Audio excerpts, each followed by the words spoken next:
ஒரு யூபிஎஸ்சி ஆஸ்பிரண்டா இருந்துட்டு படிக்க ரொம்ப கஷ்டமா இருக்கா? யூபிஎஸ்சி ஆஸ்பிரண்டுக்கு படிக்கிறதுக்கு நிறைய இருக்கும். சிலபஸே புக்கு மாதிரி இருக்கும். படிக்கிறதெல்லாம் கஷ்டம் கிடையாதுங்க. படிக்கிறதெல்லாம் ரொம்ப ஈஸி.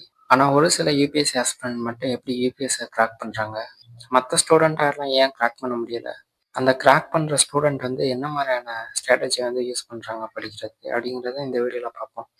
படிக்கிறத சிஸ்டமைஸ்டாக படிக்கணும். அதுக்கு ஒரு டெக்னிக் இருக்குது. பிக்யூஆர்எஸ்டிங்கிற டெக்னிக் வந்து இதுக்கு யூஸ் பண்ணலாம். ஃபஸ்ட்டு நீங்கள் புக்கு எடுத்து வைக்கிறீங்க.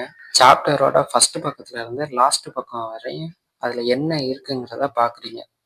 லெசனோட title, subtitle, diagram, flow chart, pie chart இந்த மாதிரி இருக்கிறத வெறுமனே கண்ணால் பாருங்கள். பார்க்க மட்டும் செய்யுங்க. சாப்டரோட ஃபஸ்ட்டு பக்கத்துலேருந்து லாஸ்ட்டு பக்கம் வரையும் வெறுமனே பாருங்கள். பார்த்த பிறகு சாப்டரோட பக்கத்தை வந்து எடுத்து வச்சுக்கோங்க. பாடத்தோட தலைப்பு இருக்கு இல்லையா, அது சப்டைட்டிலு, அப்புறம் chart, flow chart, mind map இதெல்லாம் பார்த்துருப்பீங்களா? அதெல்லாம் ஃபஸ்ட்டு என்னன்ட்டு கொஸ்டின் கேட்கணும். அதை எப்படி நம்ம எக்ஸாமுக்கு வந்து அப்ளை பண்ணலாம், ப்ரிலிம்ஸ்க்கு வருமா மெயின்ஸ்க்கு வருமான்ட்டு கொஸ்டின் கேட்கணும். அதை வந்து எப்படி நம்ம லைஃப்பில் வந்து அப்ளை பண்ணுறதுங்கிறத கொஸ்டின் கேட்கணும். கொஸ்டின் கேட்டு பிறச்ச பிறகு இப்போ 3வது கொஸ்டின் கேட்டு முடிச்சிட்டோம். அடுத்து வந்து ஆன்சர் கண்டுபிடிக்கணும்ல. அதுக்கு என்ன பண்ணணும்னா, சப்டைட்டில் கீழே பேரை இருக்குமா, அந்த பேரை வந்து வாசிக்கணும். கம்மா போட்டிருந்தா புள்ளி வச்சுருந்தா ஸ்டாப் பண்ணி நிறுத்தி நிதானமாக வாசிக்கணும். வாசித்த பிறகு அதுக்கு முயற்சி பண்ணணும். அடுத்து எஸ்ன்னா என்னென்னா செல்ஃப் ரெட்டிஃபிகேஷன். நம்ம வாசிச்சிருப்போம் இல்லையா, அதை வந்து நம்ம என்ன புரிஞ்சிட்டோங்கிறத வந்து சொல்லி பார்க்கணும்.